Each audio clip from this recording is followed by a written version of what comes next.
Good evening, ladies and gentlemen, and welcome to Heti TV's foreign language news broadcast. My name is Peter Gardosh, and first, for the news in English. The change in atmospheric pressure caused by the submarine volcanic eruption near Tonga was also felt in Hungary, said the National Meteorological Service. As recalled on Saturday, in the late afternoon local time, a volcanic eruption occurred in the area of the Tonga Islands in the western Pacific Ocean, about 17,000 kilometers from Hungary, which caused a tsunami alert. The volcano's ash cloud erupted at a height of 20 kilometers, and its huge roar could be heard more than 1,000 kilometers away. The sudden surge of atmospheric pressure traveled around the planet and was felt at every point on Earth. The sudden change in pressure was also recorded by measuring stations in Hungary. Interestingly, the Meteorological Service also pointed out that as the shockwave reached Hungary from two directions, the noise was observed twice in the measurements. A gunman who took hostages in a Colleyville synagogue in the U.S. state of Texas on Saturday has been shot dead by police, says local officials. The man held 4 people, including the rabbi, hostage inside the synagogue, releasing one of them after more than 6 hours. The other hostages were freed hours later by a special unit of the FBI. Texas Governor Greg Abbott tweeted that the freed hostages were doing well. The suspect entered the synagogue Saturday morning local time, where the service was being held broadcast live online. The man demanded the release of a Pakistani-born woman, Aifa Siddiqui, in exchange for the hostages. In 2010, Siddiqui was sentenced by a U.S. court to 86 years in prison for attempting to kill U.S. soldiers and FBI agents in Afghanistan. According to some U.S. press sources, the hostage taker was Siddiqui's brother. The Israeli cabinet on Sunday approved the allocation of 110 million shekels, or roughly 11 billion forints, for infrastructure works on the Wailing Wall and programs to increase attendance at the Jewish holy site. However, the 5-year budget plan does not allocate a single shekel for the modernization of the egalitarian prayer space south of the wall. In a sign of their displeasure with this proposal, which was submitted by Prime Minister Naftali Bennett, 4 cabinet members, which are Public Security Minister Omer Barlev, Diaspora Affairs Minister Nachman Shai, Environment Minister Tamar Zandberg, and Intelligence Minister Elazar Stern, abstained from voting. We in the government represent the Jewish people as a whole, and we have a duty to nurture both faiths, Orthodox and egalitarian. Every Jew has the right to his place at the Wailing Wall, said Shak Nachman. From February onwards, Austria will introduce compulsory vaccination against the coronavirus for people over the age of 18. A draft law on which was presented by the Austrian government on Sunday says this. The government's ideas were presented by Chancellor Karl Nehammer, Minister for Constitutional Affairs Caroline Edstadler, and Minister for Health Wolfgang Mückstein at a press conference at the Austrian Chancellery. Under the proposal, there will be no penalties for non-vaccination until mid-March, the initial so-called adaptation phase. The planned fines range from 600 to 3,600 euros after that. And finally, for the weather, cloudy skies are expected in the evening hours. Tomorrow, it will ease up a little bit, but winds will be very strong. Temperatures will average around -5 to -2 degrees Celsius in the morning and +3 to +6 degrees Celsius in the afternoon hours. For further news, please visit our websites at www.hetitv.com or broadpress.com. Thank you for your attention. So much for the news in English, and now for the news in German.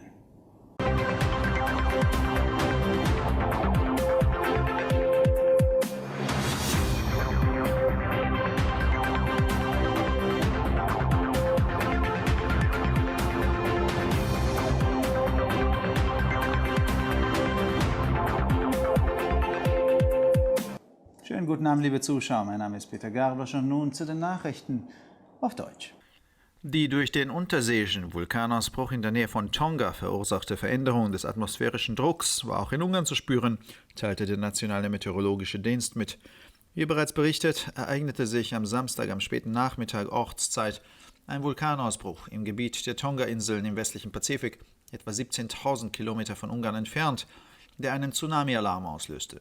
Die Aschenwolke des Vulkans brach in einer Höhe von 20 Kilometern aus und ihr gewaltiges Getöse war noch immer als mehr als 1000 Kilometer Entfernung zu hören.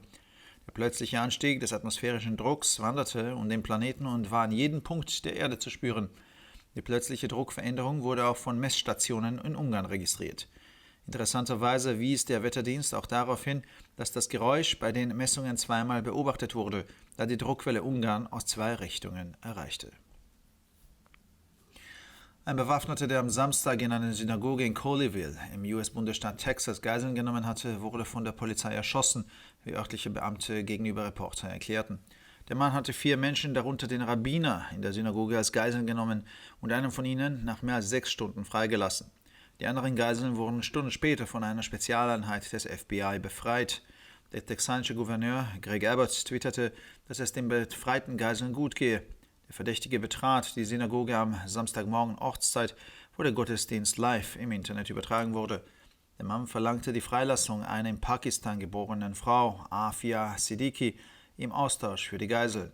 Siddiqui war 2010 von einem US-Gericht zu 86 Jahren Haft verurteilt worden, weil sie versucht hatte, US-Soldaten und FBI-Agenten in Afghanistan zu töten.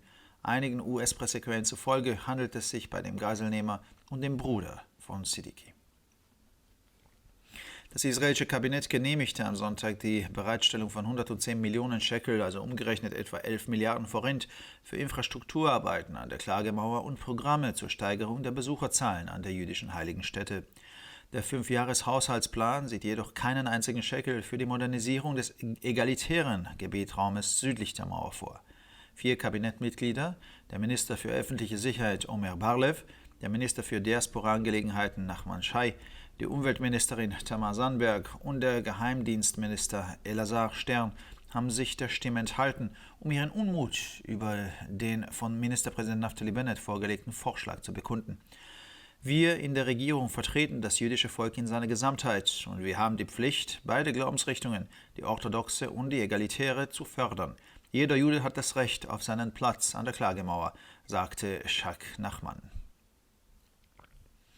Österreich wird ab Februar eine Pflichtimpfung gegen das Coronavirus für Personen über 18 Jahren einführen. Ein entsprechender Gesetzesentwurf wurde am Sonntag von der österreichischen Regierung vorgestellt. Die Vorstellungen der Regierung wurden vom Bundeskanzler Karl Nehammer, Verfassungsministerin Caroline Edstadler und Gesundheitsminister Wolfgang Mückstein bei einer Pressekonferenz im österreichischen Bundeskanzleramt vorgestellt.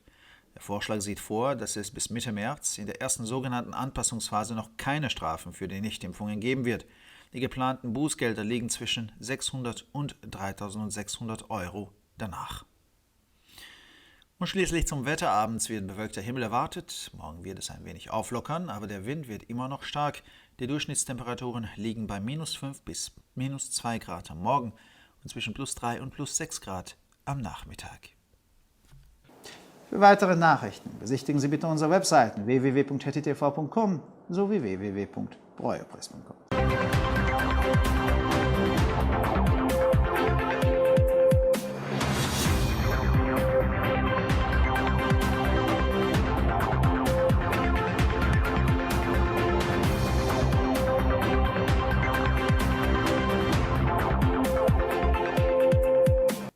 שלום וערב טוב, כאן ציפי בוכמן וילדבאום עם החדשות בעברית. השינוי בלחץ האטמוספרי שנגרם מההתפרצות הגעשית התת-ימית ליד טונגה הורגש גם בהונגריה, כך אמר השירות המטאורולוגי הלאומי. כזכור, התפרצות געשית התרחשה באי טונגה במערב האוקיינוס השקט, כ-17,000 קילומטרים מהונגריה, בשעות אחר הצהריים המאוחרות ביום שבת, שהובילה לצונאמי. ענן האפר של הר הגעש התפרץ לגובה של 20 קילומטרים. התפרצותו האדירה נשמעה במרחק של יותר מ-1,000 קילומטרים משם. גל פתאומי של לחץ אטמוספרי הקיף את כדור הארץ, כך שהורגש בכל נקודה על פני כדור הארץ. השינוי הפתאומי בלחץ נרשם גם על ידי תחנות מדידה הונגריות. השירות המטאורולוגי גם ציין כי ככל שגל האלה מגיע להונגריה משני כיוונים, ניתן היה לראות את הרעש פעמיים במדידות. המשטרה תפסה אדם חמוש שלקח בני ערובה בבית כנסת בקולוויל, טקסס, ארצות הברית, כך אמרו מקורות רשמיים מקומיים לכתבים. האיש לקח 4 אנשים, ביניהם את הרב, כבני ערובה בבית הכנסת, ושחרר אחד מהם לאחר יותר מ6 שעות. בני ערובה אחרים שוחררו שעות לאחר מכן על ידי יחידה מיוחדת של ה-FBI. מושל טקסס גרג אבוט הודיע בטוויטר כי החטופים ששוחררו בסדר. העבריין פרץ לבית הכנסת בשבת בבוקר לפי שעון מקומי, ממנו עברה תפילה בשידור חי באינטרנט. בנט. האיש דרש לשחרר אישה ממוצא פקיסטני בשם אפיה סידיקי בתמורה לשחרור החטופים. סידיקי נידונה בשנת 2010 על ידי בית משפט אמריקאי ל-86 שנות מאסר בגין ניסיון להרוג חיילים אמריקאים וסוכני FBI באפגניסטן. לפי מספר כלי תקשורת אמריקאים, בן הערובה היה אחיה של סידיקי. ביום ראשון אישר הקבינט הישראלי את הקצאת 110 מיליון שקלים, או כ-11 מיליארד פורינט, לעבודות תשתית הכותל ולתוכניות להגברת הביקור במקום היהודי הקדוש. עם זאת, תוכנית החידוש לא מפנה אפילו שקל למודרניזציה של חלל התפילה השוויוני בדרום הכותל. כאות לאי שביעות רצונם מההצעה שהציג ראש הממשלה נפתלי בנט, נמנעו 4 חברי קבינט מההצבעה: השר לביטחון פנים עמר בר לב, שר התפוצות נחמן שי, השרה לאיכות הסביבה תמר זנדברג ושר המודיעין אלעזר שטרן. אנו מייצגים את כל העם היהודי בממשלה, וחובתנו לטפח את שני מקומות הפולחן, האורתודוקסי והשוויוני. לכל יהודי יש זכות למקום בכותל, כך אמר נחמן שי. מפברואר תוכנס באוסטריה חובת חיסון נגד נגיף הקורונה לאנשים מעל גיל 18, וטיוטת חוק בעניין זה נחשפה על ידי ממשלת אוסטריה ביום ראשון. רעיונות הממשלה הוצגו על ידי הקנצלר קרל נהמר, שרת החוקה קרוליין אדסטדלר וקצין הבריאות הראשי וולפגנג מוקשטיין במסיבת עיתונאים במשרד הקנצלר האוסטרי. על פי ההצעה, אלה שלא חוסנו עדיין לא יענשו עד אמצע מרץ, בשלב ההסתגלות הראשוני כביכול. טווח העונשים המתוכנן נע בין 600 ל-3,600 יורו, מ-186,000 פורינט ל-1.1 מיליארד פורינט. ועכשיו נעבור לתחזית מזג האוויר. השמיים יישארו מעוננים במערב, מחר יהיה מתון יותר, אך הרוח עדיין תהיה חזקה. הטמפרטורות חזויות להיות בין -5 עד -2 מעלות בבוקר ובין 3 עד 6 מעלות אחר הצהריים. לחדשות נוספות, אנא בקרו באתרי האינטרנט שלנו, etitv.com או broyerpress.com. עד כאן החדשות, תודה שהייתם איתנו ושיהיה המשך ערב נעים.